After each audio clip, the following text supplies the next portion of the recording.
Olá! Aqui é Luiz Santos, hoje gravando as nossas aulas para que vocês tenham um acompanhamento mais próximo de todo o conteúdo que nós estamos ministrando. Nós faremos uma releitura dos nossos conteúdos, da primeira, da segunda, e também já deixaremos gravado o conteúdo da terceira aula, para que você possa internalizar melhor esse conteúdo e, com certeza, você possa praticá-lo. Bom, desejo paz e prosperidade e desde já eu gostaria de lhe fazer uma pergunta. O que você está fazendo hoje da sua vida? Tem te aproximado da condição de viver o seu propósito? Como é que você sabe que você está vivendo o seu propósito? Eu tenho feito algumas leituras muito interessantes e recentemente eu ouvi falar de uma teoria japonesa chamada Kintsukuroi. Kintsukuroi, com K. Essa teoria é uma teoria muito interessante que ela tem a ver com a arte de você colar porcelana com ouro. Já ouviu falar disso? Imagina um vidro, uma porcelana, uma cerâmica ter espatifado e que você possa vir a colá-la utilizando ouro. Por que isso é importante? Normalmente todas as artes, quando elas são feitas, elas têm um valor.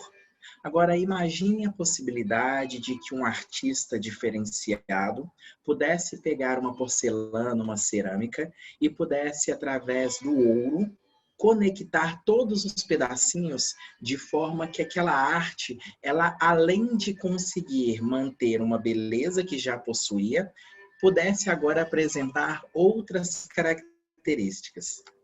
Sabe, isso me faz pensar que nós somos forjados pela nossa experiência. E aí eu gostaria de refletir isso com você nesse primeiro momento. Os desafios que você tem colecionado ao longo da sua vida, eles estão te moldando. E você está sendo moldado por estes desafios. Quem você está se tornando? O que esses desafios estão conseguindo contribuir para a pessoa que você está se tornando? Por que você está fazendo o que você está fazendo? Percebem que eu estou utilizando muitas perguntas? Essas perguntas, elas nos ajudam a criar uma nova possibilidade mental. É como se nós pudéssemos abrir um caminho. Imagine uma bolinha metálica aquecida ao fogo. Uma bolinha pequenininha, bem quentinha. Imagina que você aqueça essa bolinha ao fogo. Agora imagina um grande pedaço de queijo. Como bom mineiro, e nós adoramos a guloseima do queijo, imagina um bom pedaço de queijo. Agora, pega essa bolinha bem quentinha e jogue por cima do queijo. O que vai acontecer? Certamente você já deve ter respondido para você mesmo que essa bolinha vai perfurar o queijo, abrindo um caminho. E é isso que as perguntas vão proporcionar para você. Vão proporcionar um novo caminho, uma nova aventura, uma condição de você poder se descobrir, talvez, porque olhando da forma como você olhou até agora, você alcançou os resultados que alcançou. E quem sabe se você mudar a forma de observar? Uma pergunta muito interessante e que às vezes nós não fazemos é: como é que nós somos quando nós estamos na nossa melhor versão, quando nós estamos no nosso melhor estado? Já parou para perceber como é que você é, como é que você está quando você está no seu melhor estado? Como que as pessoas te veem quando você está nesse melhor estado? O Kintsukuroi, que é essa arte de colar porcelana com ouro, ela nos faz pensar que aquilo que nós viemos vivendo ao longo da vida, além de nos formar, além de nos formatar, além de nos configurar, faz com que nós tenhamos muita gratidão pelas dores que nós vivemos. O que seria de nós sem a dor do que nós já passamos? Sem as perdas, sem as lutas, sem as barganhas, sem os momentos bucólicos ou até mesmo sem as grandes alegrias que nós colecionamos ao longo de toda uma vida. Essas fissuras, elas mostram, principalmente por já estarem cicatrizadas, que a nossa história é uma história de conquistas, uma história de superação. Ela não é uma história ao acaso. Por isso, é muito importante que você possa praticar isso que nós vamos falar agora. Valorize a sua história. Qual é a história que você conta da sua própria história? Quando você fala de você, como é que você se lembra daquilo que você viveu, daquilo que fizeram com você, daquilo que você permitiu que fosse feito e daquilo que você está se tornando. É muito interessante nós percebermos a vida por um prisma diferente, como quem vê a própria história assistindo numa grande tela de cinema, em que você pode perceber a sua vida e observá-la.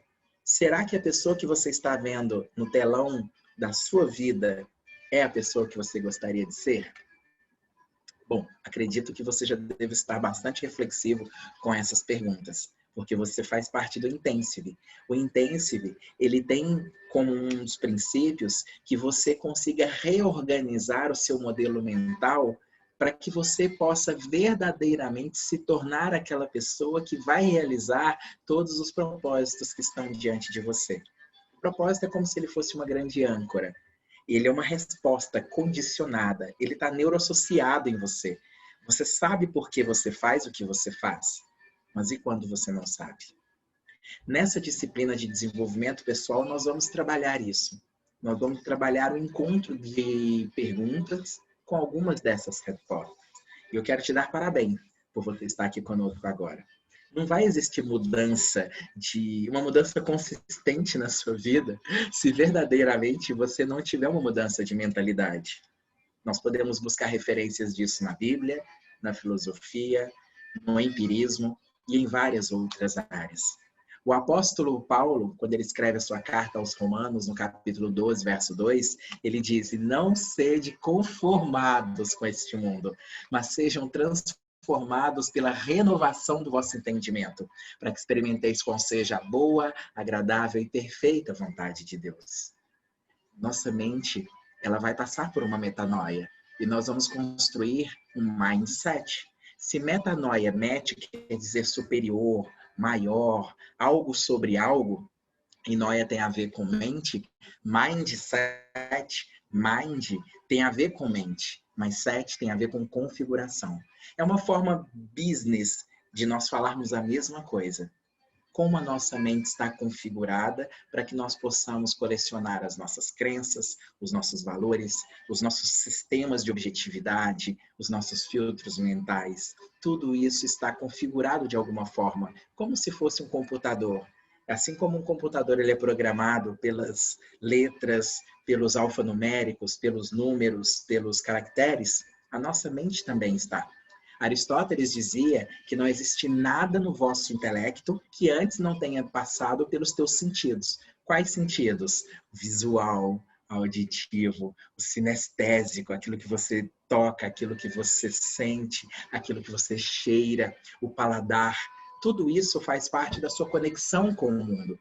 E tudo que está na sua mente, de alguma forma, passou pelos teus sentidos.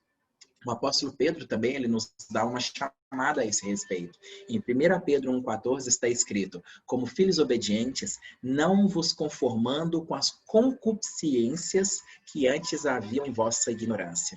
Ele também usa a palavra conformado. Assim como um pãozinho de padaria, ele é colocado numa forma, untado, e ao lado desse pãozinho, outros pãezinhos são colocados, e eles são colocados naquela forma e levados ao fogo. A nossa mente, ela foi formatada pela nossa estrutura familiar, pela cultura da nossa criação, pelas nossas experiências, pelas nossas heranças emocionais.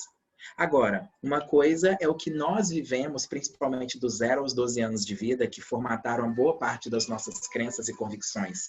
Outra coisa são as decisões que nós tomamos. Não é à toa que Jean-Paul Sartre, no existencialismo, ele fala que não importa o que fizeram contigo, importa o que você vai fazer com o que fizeram contigo. Mas no essencialismo, e nós acreditamos na Bíblia, nós sabemos que no Salmo 139:16, o próprio Deus diz que ele te viu como criatura informe na barriga da sua mãe.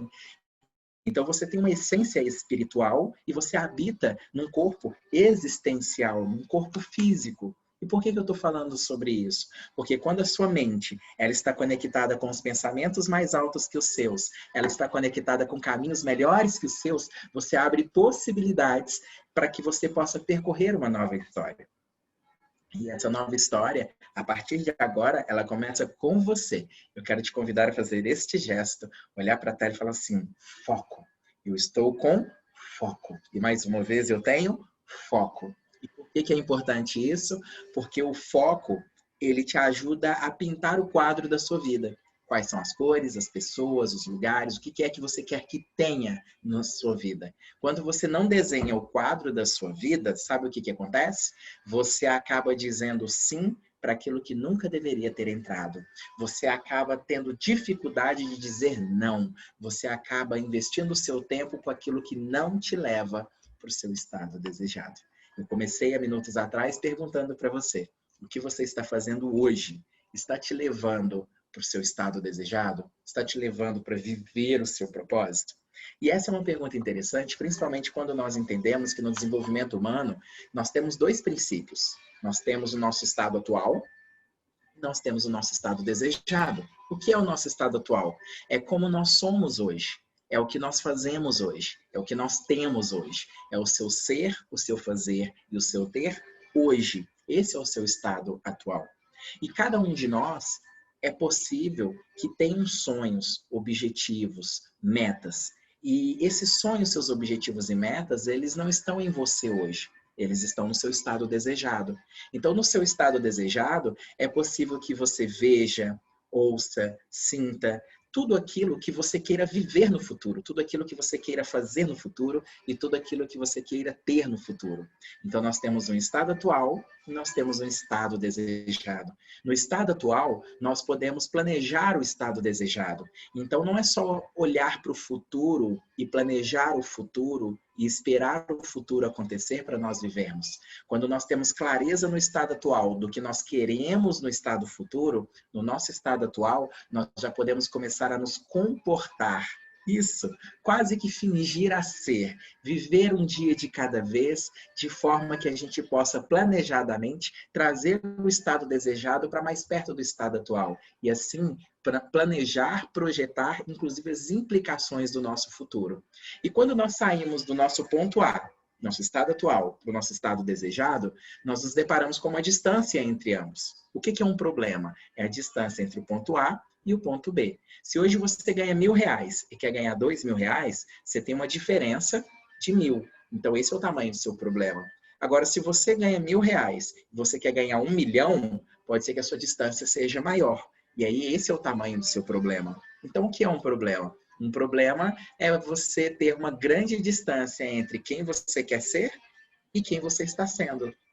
Isso retrata, inclusive, algumas perguntas do filósofo Aristóteles ao seu filho Nicômaco, isso aproximadamente 300 a 400 anos antes de Cristo. Aristóteles deixa para seu filho 3 perguntas que foram para ele um verdadeiro legado. Quem sou eu? Quem você quer ser?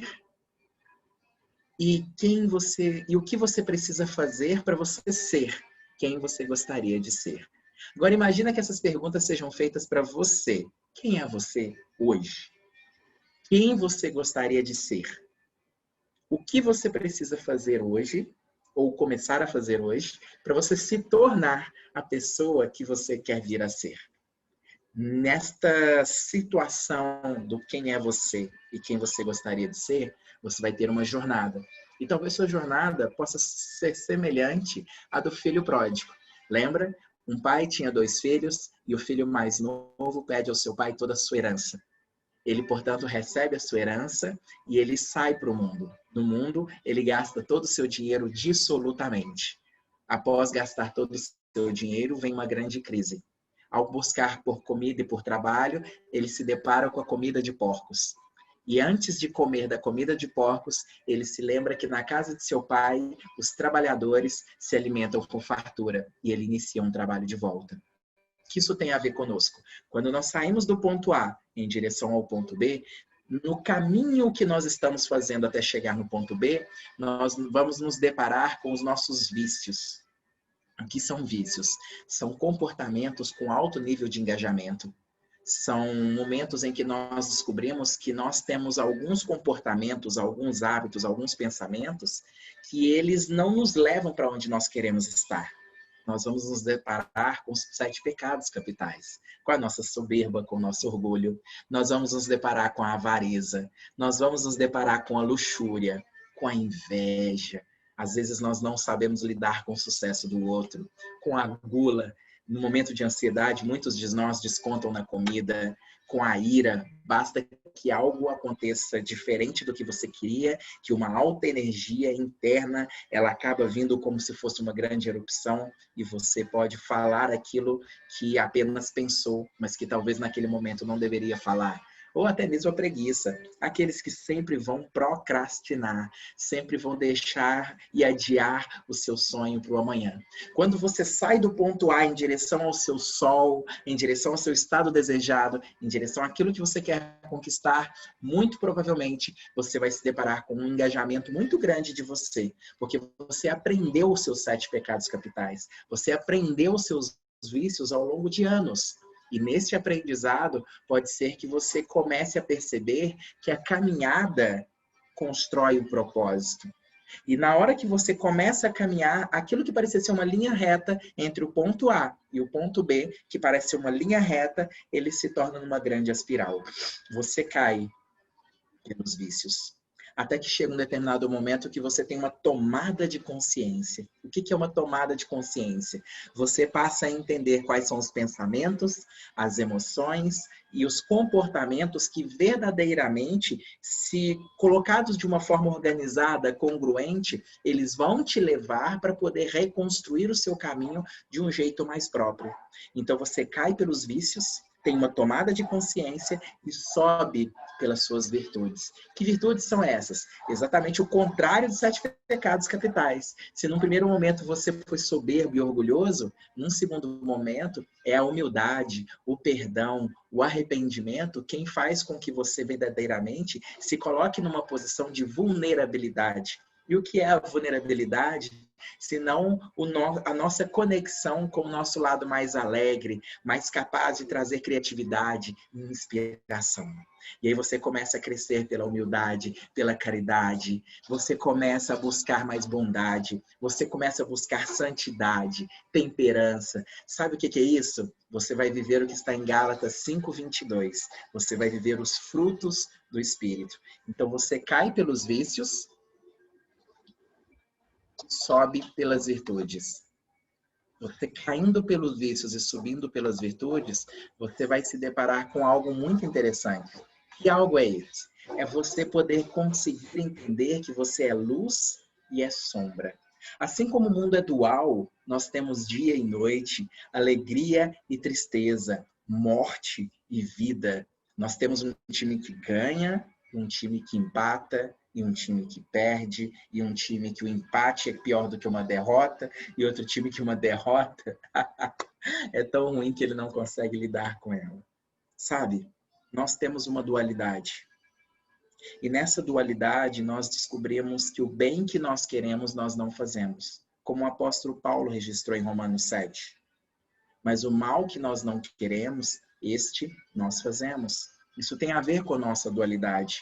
Deepak Chopra, ele escreve bastante sobre isso, baseado nos estudos de Jung, em que ele diz que enquanto não houver uma harmonização entre a sua sombra e as suas luzes, enquanto você não reconhecer que dentro de você existe algo que talvez você precise reconhecer para que você possa harmonizar, amar, aprender, se aceitar, isso vai ser uma força contrária para a realização de quem você quer ser. E aí é muito importante você se permitir harmonizar isso, abraçar a sua luz e a sua sombra. Você pode dizer isso para você? Eu me amo, eu me respeito, eu sei quem eu sou, eu sei quem eu gostaria de ser, mas eu me respeito. Porque aí você está harmonizando sua luz e sua sombra, sem se culpar, sem trazer medo, sem trazer raiva.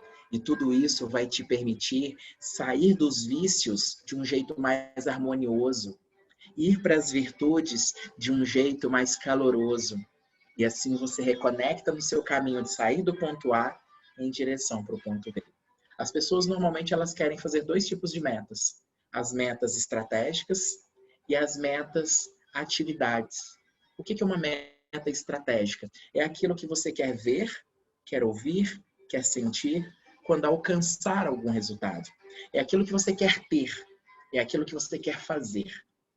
Isso tudo faz parte de uma meta estratégica. Ter um carro, ter uma casa, conseguir um upgrade salarial, conseguir uma mudança de carreira, conseguir um casamento melhor. Tudo isso faz parte de metas estratégicas. Normalmente os seus olhos, os seus sentidos podem contemplar.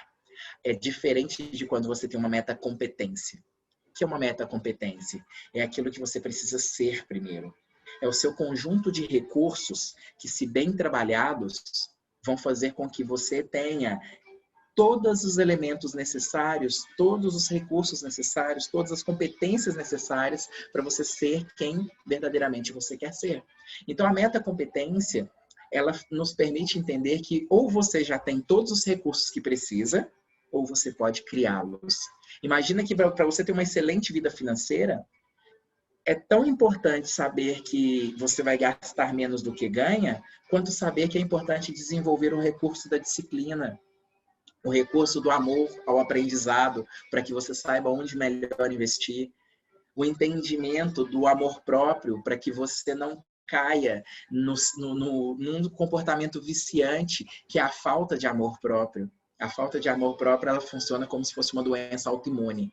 Uma doença autoimune é aquela em que os seus anticorpos, eles recebem uma mensagem errada do seu corpo e, ao contrário deles defenderem o seu corpo contra tudo aquilo que está atacando o seu corpo, eles acabam atacando o próprio corpo.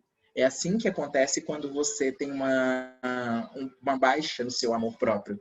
Ao contrário de você se amar mais, de você ser uma pessoa mais tolerante, mais carinhosa, mais humilde, mais amiga, você se torna um verdadeiro ofensor dos seus próprios objetivos. E isso tudo vai aparecer na sua jornada entre o ponto A e o ponto B. Por que eu estou mostrando para você sobre o ponto A e o ponto B e estou falando sobre tudo isso? Porque essas são premissas básicas para qualquer desenvolvimento humano. Você nunca vai desenvolver aquilo que você não tem clareza. Quando alguém me diz assim, Luiz, eu quero ter mais inteligência emocional, eu não sei o que isso quer dizer. Luiz, eu quero ser uma boa pessoa. Eu também não sei o que isso quer dizer. É diferente de alguém me dizer assim, Luiz, quando meu chefe gritar comigo na reunião de resultados, eu teria um comportamento sóbrio, mais harmônico, de contorno de objeções, sem que as minhas emoções fiquem palpitando e eu queira dar um soco na cara dele.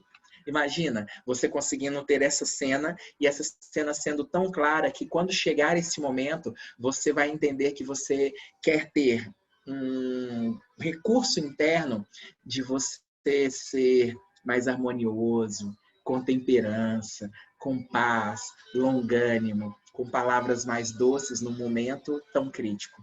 É quando você estabelece o seu estado desejado de um jeito muito claro, que a sua mente consegue compreender e criar uma imagem, é que você verdadeiramente começa a ter forças de ação. O seu cérebro ele começa a reorganizar as forças de ação. E isso tudo faz parte desta primeira aula. E para que você possa compreender e usufruir melhor desse conteúdo, eu quero te convidar a fazer algo que os chineses fazem muito bem. Normalmente, para se tomar uma xícara de chá quente, o ensinamento que eles nos dão é de que nós temos que jogar a xícara de chá frio fora. Isso quer dizer que quando nós estamos abertos ao conhecimento, eles entram pela rachadura que nós temos nas nossas frestas, que compreendem quem nós somos. Todos nós temos rachaduras ao longo da nossa vida, mas sabe qual é a alegria? A luz entra por ela. Então, se você se permitir esvaziar um pouco o seu copo, a sua xícara, e permitir que a gente possa colocar algumas gotinhas para você mesmo se decidir se faz sentido para a sua vida, é muito provável que você vai sair daqui mais enriquecido. Bom, dito tudo isso, papel e caneta na mão. Nós sabemos que Napoleão Hill, em seus escritos, como por exemplo na Lei do Triunfo, ele dizia que se você só ouve o que eu estou falando, você vai guardar 10%. Se você se compromete com outra pessoa, você vai guardar 65%. E é se comprometer explicando para ela e anotando. Agora, se você verdadeiramente ensina o que sabe e pratica o que a gente fizer aqui, talvez não dê nem para medir. Talvez isso aí passe dos 100%. Porque o seu conhecimento, somado a isso que eu estou compartilhando, ele divide e multiplica. Bom, a gente está focado nesta primeira aula. O convite para você é que você faça um exercício. Qual é o exercício? O exercício do telescópio. O que você vai fazer nesse exercício do telescópio? Você vai pegar papel e caneta e vai anotar 3 nomes. Quem é para você uma pessoa que ela funciona como um telescópio na sua vida? O que é um telescópio? É aquela luneta que te permite ver bem longe. Imagina que você queira ver as estrelas. Imagina que você precise hoje reconfigurar sua vida financeira. Imagina que você queira reestruturar sua vida profissional. Quem são as pessoas hoje que poderiam te ajudar? Papel e caneta na mão. Uma pessoa que hoje busca desenvolvimento pessoal, ela sabe que ela tem uma referência no desenvolvimento pessoal. Então, quem é a pessoa que hoje, quando você precisa ser uma pessoa melhor, ser um amigo melhor, ser um ser humano melhor, você pede referência para ela? Você vai anotar aí no papel uma pessoa que é uma referência para você, que te ajuda a ser uma pessoa melhor. Vai anotar também no papel uma pessoa que te ajuda a ser um profissional melhor. Então, quem é a pessoa hoje que está do seu lado quando você está se desenvolvendo na área profissional? E, por fim, na área espiritual. Quem é a pessoa que hoje funciona como um telescópio na sua vida, que te permite enxergar com olhos de um jeito muito especial a sua vida espiritual? Sabe o que nós vamos fazer? Pegar o nosso celular, pausar esse vídeo e vamos ligar para essa pessoa para nós demonstrarmos a nossa gratidão. E aí eu estou te convidando a ligar e não somente mandar uma mensagem. Por que isso? Para que a pessoa entenda que você está verdadeiramente oferecendo para ela um tempo de qualidade, para que ambos possam usufruir de tudo isso. Bom, nosso tema de hoje, ele é voltado numa pergunta-chave.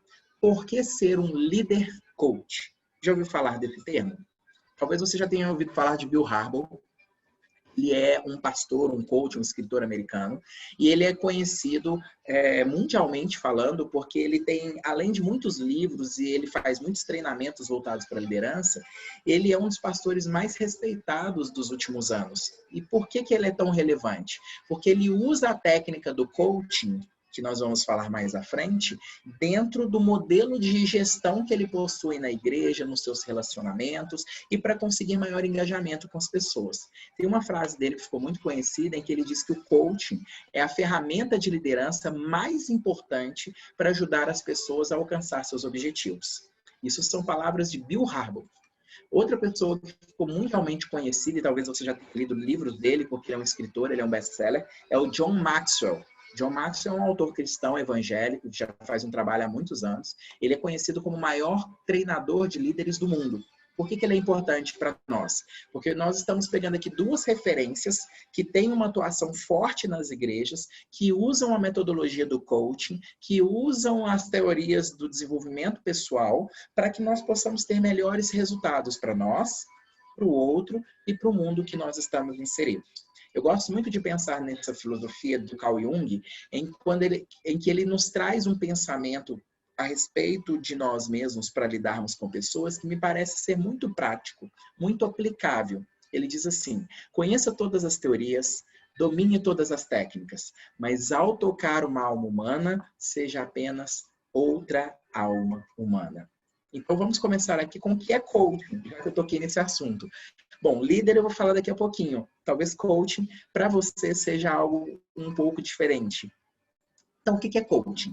Bom, coaching não é mentoring. O que é mentoring? Mentoring ou mentoreamento é um processo em que uma pessoa experiente, ela faz um trabalho junto com uma pessoa que tem um propósito.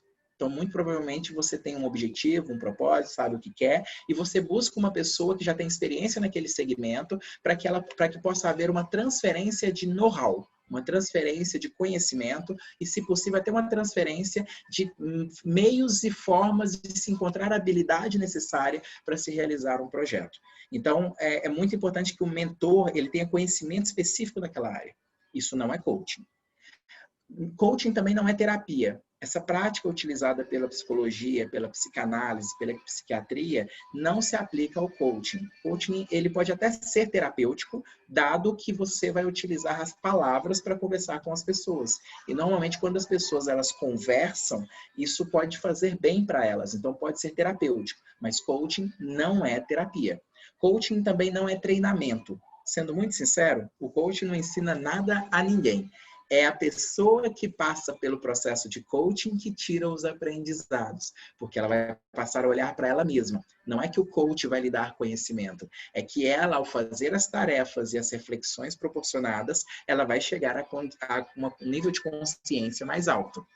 Coaching também não é consultoria. Consultoria é quando você pega um profissional ou uma pessoa especializada e ele usa de toda a sua experiência, de todas as melhores práticas que ele já viu no mercado, faz uma análise, essa análise dá para ele um estado atual, com base nesse estado atual ele apresenta para você, traça um plano de ação e você executa o plano de ação com base naquilo que ele desenhou. Então, ele vai saber muitas vezes o que pode funcionar para a sua empresa, para o seu meio social, para o seu meio profissional, e você talvez vai querer contratar aquele conhecimento, porque também é um conhecimento específico.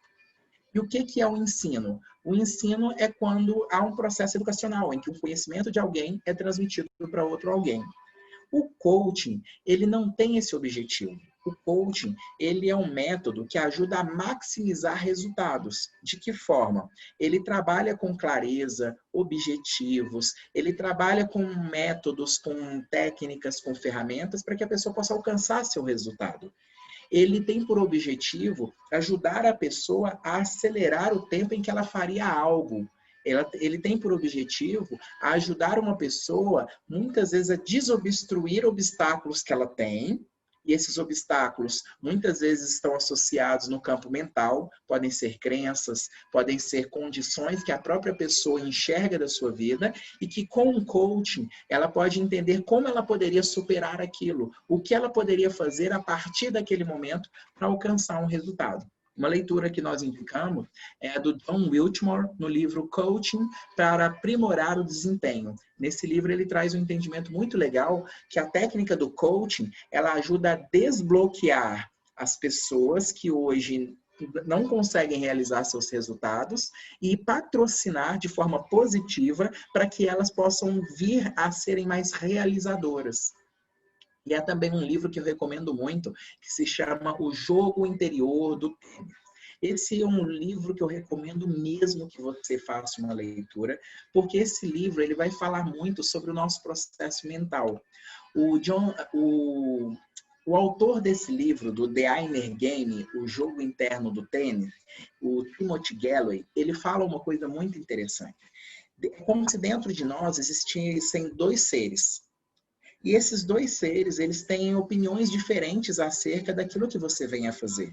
E ele mapeou pelo menos 3 situações que são comuns quando você está diante de um desafio.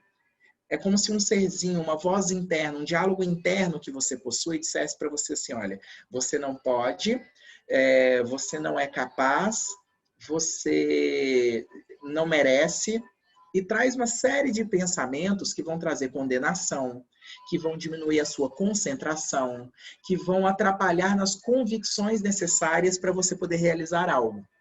Agora, imagina um pensamento de condenação, de baixa concentração e convicções duvidosas antes de uma entrevista de emprego, antes de uma apresentação, antes de conversar com pessoas relevantes para a sua vida, em que você precisa dividir com elas algo que pode ser transformador para a vida delas, mas elas precisarão acreditar em você.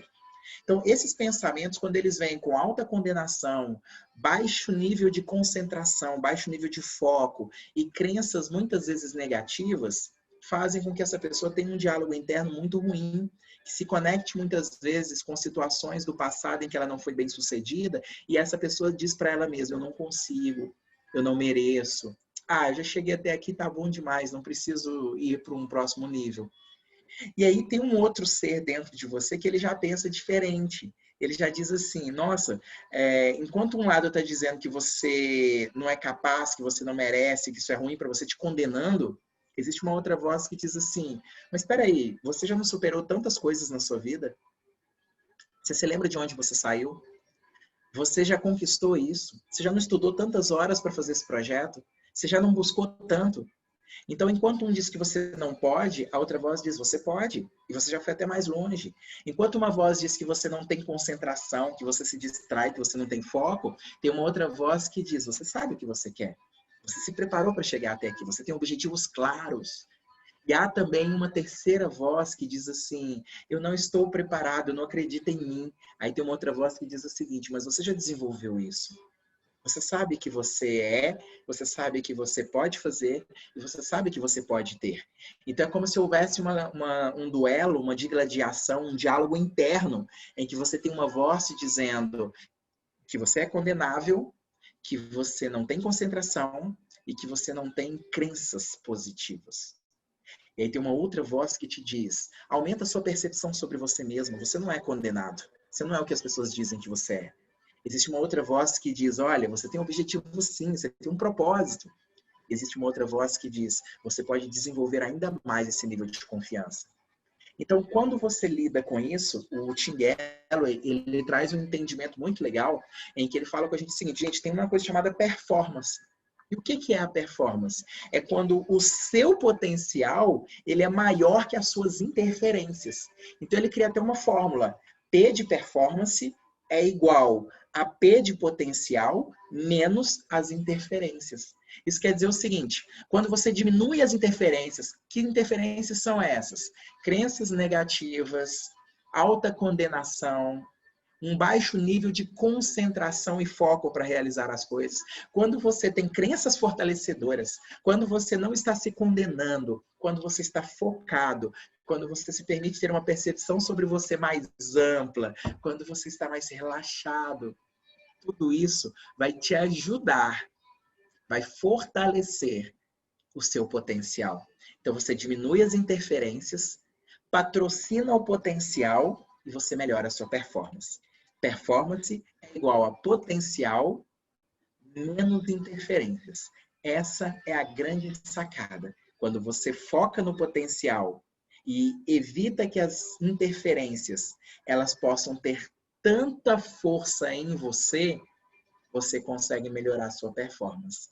E muitos de nós não sabem disso. Tem muita gente que só alimenta pensamentos desconstrutivos, negativos, pensamentos que levam para uma visão muito negativa sobre você mesmo. E você não consegue ter os melhores resultados. Então, resumidamente, o que é coaching? Coaching é um processo de desbloqueio do potencial das pessoas para que elas possam maximizar seu próprio desempenho. Com isso, você vai trabalhar as suas competências, que nada mais são do que o seu conhecimento, suas habilidades e suas atitudes em prol de um resultado, levando o indivíduo do ponto A até o ponto B. O coaching se aplica para tudo? Se não para tudo, para quase tudo. Porque tudo que você quer na vida, você precisa ter clareza. E tudo que você tiver clareza vai gerar em você a necessidade de uma ação. E quando você faz essas ações organizadas e você sabendo quem você é, o que te fortalece e o que é uma interferência, você vai canalizar suas forças naquilo que te fortalece, não vai fortalecer suas interferências e isso vai fazer com que você acelere o processo até você chegar no ponto B. Então, no coaching, nós trabalhamos algo muito interessante. Primeiro, nós trabalhamos quem nós somos. Vocês lembram do nosso âncora? Quem eu sou, o que eu faço, o que eu tenho. Vamos lá? Quem eu sou, o que eu faço e o que eu tenho. E o mundo prega pra gente uma outra coisa. Você é avaliado pelo que você tem, pela roupa que veste, pelo carro, pela casa, pela escola que os filhos estudam, pela empresa que trabalha. Só que o coaching entende que é quando você trabalha quem você é, isso faz com que você tenha os recursos, as competências, para que você possa fazer o que tem que fazer. E se você sabe quem você é e faz o que tem que fazer, você tem o que você tem. Mark Twain, ele foi um escritor do século passado que ele dizia algo muito interessante. Ele dizia, os 2 dias mais importantes da sua vida são, respectivamente, o dia em que você nasce e o dia em que você descobre por que você nasceu. Então, olha o princípio do coaching. Ser, fazer, ter. Quando eu sou, eu tenho identidade. Quando eu faço, eu tenho capacidade. Quando eu tenho, eu já tenho um significado. Isso faz com que nós entendamos que aquilo que você tem hoje é muito importante que esteja alinhado com o seu projeto de vida. Será que você tem coisas hoje que não agregam para a sua vida? Será que você hoje tem se alimentado de coisas que não te aproximam do seu estado desejado? Lembra que você tem um ponto A e um ponto B? Portanto, quando você sabe quem você é, você reorganiza suas ações. Só tem propósito quem tem identidade. É praticamente impossível descobrir o propósito de alguém se essa pessoa não sabe quem ela é. E o coaching ajuda nesse trabalho, ajudando a pessoa a enxergar sua identidade, sua missão, sua visão, seus valores. Então, coaching com ING no final é um processo. Coach, com 2 Es no final, é o cliente. E coach, com CH, C-O-A-C-H, é o profissional que trabalha com essa metodologia, que pega a pessoa do ponto A, leva para o ponto B, trabalhando o conhecimento, a habilidade, a atitude, para que ela possa ter o máximo de resultados, minimizando as interferências e permitindo que a mente dela possa dar novos significados para os resultados que ela está alcançando. Isso tudo é importante porque eu tinha perguntado inicialmente o que é ser um líder coach. E aí nós estamos dizendo que ser um líder coach é um líder que utiliza a metodologia do coaching. Mas então o que é ser um líder? Bom, nós já vivemos muitos momentos em que já falamos sobre lideranças e nós sabemos que a liderança é algo que está sempre em voga. Eu costumo dizer que o que é ser líder? Eu gosto de fazer uma analogia disso com um pé de laranjas. O que produz um pé de laranja? Um pé de laranja produz laranjas. Mas qual é a missão da laranjeira? A missão da laranjeira não é produzir o máximo de laranjas que ela puder. A missão da laranjeira é ela produzir um novo pé de laranja. E essa é a missão de um líder. Então, um líder, ele é muito importante que ele entenda que ele está na posição de líder ocupando um cargo. Então, líder tem a ver com posição. Mas liderança tem a ver com atitude. É a atitude do líder que permite que ele tenha liderados. É a atitude do líder que ele permite, que faz com que ele tenha seguidores. É a atitude do líder que faz com que as pessoas olhem para ele e possam ver nele uma pessoa que é geradora de influência. E isso é uma das grandes contradições da nossa vida. Quantas vezes nós nos preocupamos com coisas às quais nós não temos controle? Quantas vezes na nossa vida nós pegamos uma folha de papel e anotamos 10 coisas para fazer? E aí, na hora que a gente começa a ticar o que realmente você tem controle dela, você descobre que no máximo 2 ou 3, mas você sofre pelas 10. Então, o papel do líder é um papel que ele sabe o que ele tem controle e ele sabe a influência que ele exerce. Então, líder tem a ver com posição. Pode ser um cargo ou uma posição mesmo que os seus liderados lhe atribuem. Agora, liderança tem a ver com atitude. E a missão do líder? A missão do líder é a mais nobre de todas. É ide e fazer discípulos. É formar um novo pé de laranja. É gerar nova vida. Então, o que é ser um líder coach? O líder coach é aquele que vai liderar com pelo menos 4 princípios. O primeiro princípio do líder coach é que ele tem a capacidade de reconhecer as pessoas que estão na equipe dele. Ao contrário dele buscar sempre pessoas de talento, ele olha para os talentos das pessoas. Então, ele reconhece aquilo que o liderado faz. Essa é uma primeira característica. Reconhecer o talento das pessoas. A segunda característica, capacidade de ouvir atentamente, ativamente. Eu costumo dizer que nós precisamos aprender a ouvir com os olhos. Ouvir com os olhos, olhar para as pessoas enquanto elas falam, para que nós possamos nos conectar com ela. Em outras palavras, é uma necessidade humana ser ouvido na essência. Terceira característica muito forte de um líder é que nós sabemos que, assim como todos os apóstolos na Bíblia, todos os seres humanos, atire a primeira pedra aquele que nunca errou. Logo, nós temos o entendimento de que nós vamos amar o ser humano e tratar o erro.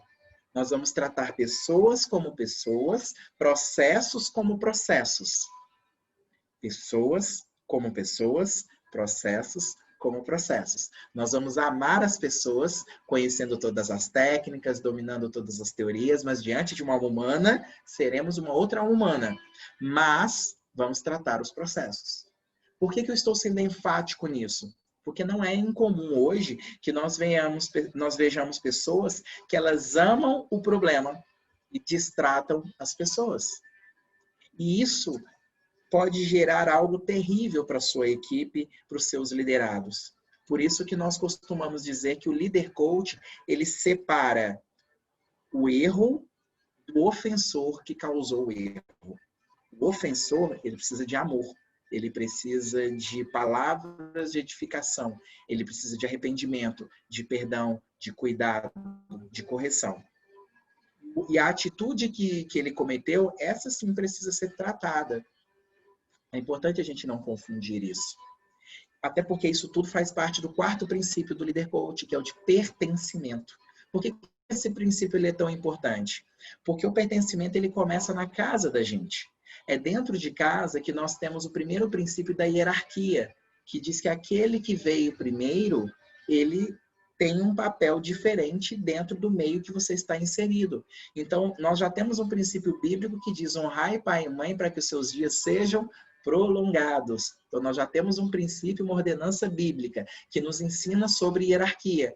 E quando nós não estamos lidando com pai e mãe, mas nós estamos lidando com um público, em que no público tem pessoas com tempo diferente, graduações diferentes, hierarquias diferentes, o pertencimento familiar, ele nos ensina a entender que quem vem primeiro tem direitos e deveres diferentes.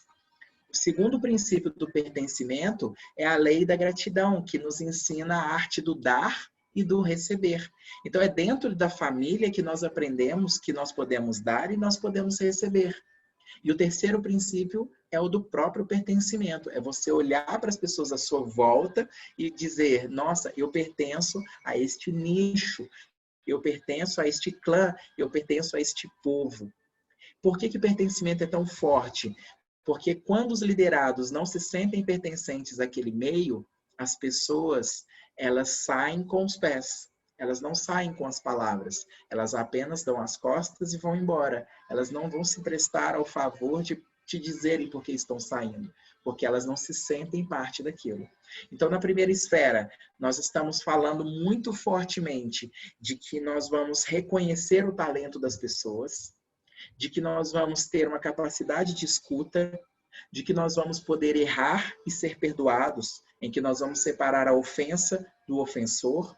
Nós vamos ter o quarto princípio, que é o do pertencimento, e esses quatro juntos vão te dar o princípio mais forte, que é o do ambiente seguro. O que é o princípio do ambiente seguro? É você entender que, independente do nível de qualidade, o nível de prejuízo, o nível de honra, o nível de desonra, o nível de adequação, de inadequação, não importa a natureza do problema.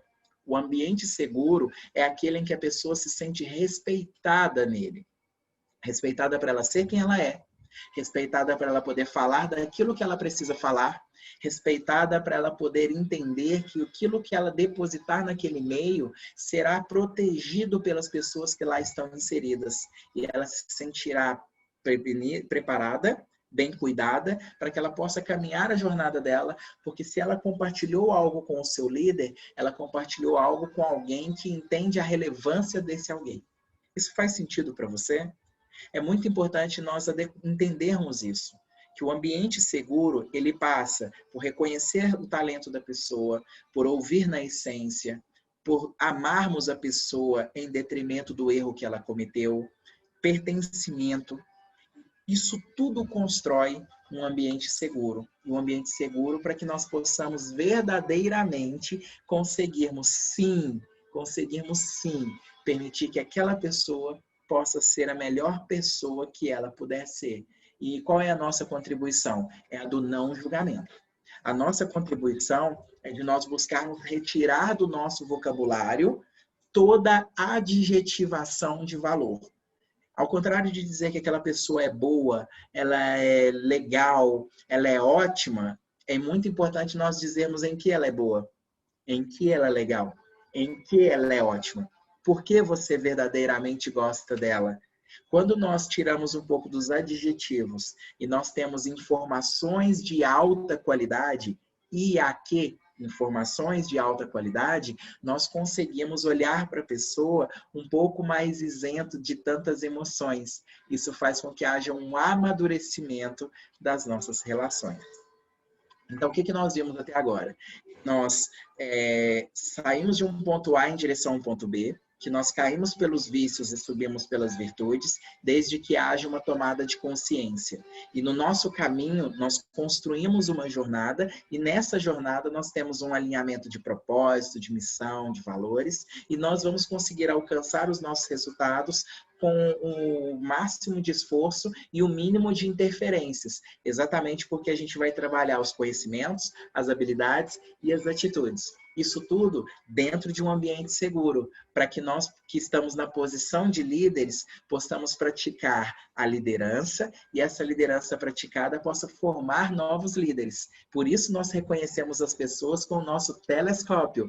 Quem são as pessoas importantes para a nossa vida pessoal, profissional e espiritual. E por nós entendermos tudo isso, nós vamos trabalhar com o coaching, que é um processo de desenvolvimento em que uma das grandes ferramentas que ele utiliza para conseguir alcançar os melhores resultados são as perguntas.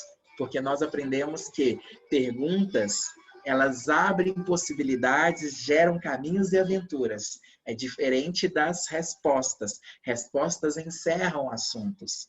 Você não vai ter a resposta certa fazendo a pergunta errada. Normalmente as pessoas, elas não perguntam. E quando você pergunta, você muda a pressão. Normalmente as pessoas, elas querem dar respostas, afirmações, e as perguntas, elas geram outra condição para cada um de nós. Uma condição de nós pensarmos completamente diferente, e isso pode trazer um ambiente mais harmônico, isento de adjetivos, isento de julgamentos. Para a gente poder finalizar esse primeiro momento, o que é o julgamento? Julgamento é quando você atribui normalmente uma adjetivação de valor para algo. Por exemplo, aqui eu tenho um copo. O que eu tenho nas mãos? Um copo. Agora, dizer que a água é gostosa é um julgamento.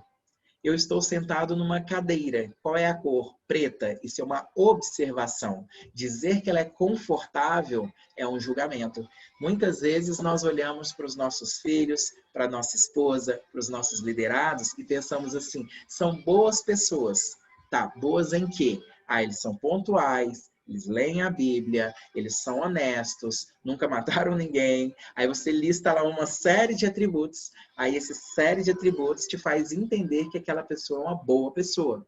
Só que você trouxe aí informações de alta qualidade. Agora você está fazendo um trabalho de observação e não de julgamento. Quando você julga, você afasta os corações. Quando você observa, você está trabalhando com fatos e dados. E esses fatos e dados podem potencializar seus melhores resultados. Isso fez sentido para você? Bom, vou encerrar aqui a nossa primeira aula. Essa aula ela é um resumo de tudo que nós já vimos até agora. Eu vou gravar um segundo vídeo que vai finalizar essa primeira aula. A gente vai fazer um apanhado dela. Vamos trazer o conteúdo da segunda aula e já já nós teremos o conteúdo inédito, que é o da terceira aula. Tá bom? Desejo paz e prosperidade para você e já já esse conteúdo estará disponível para ti.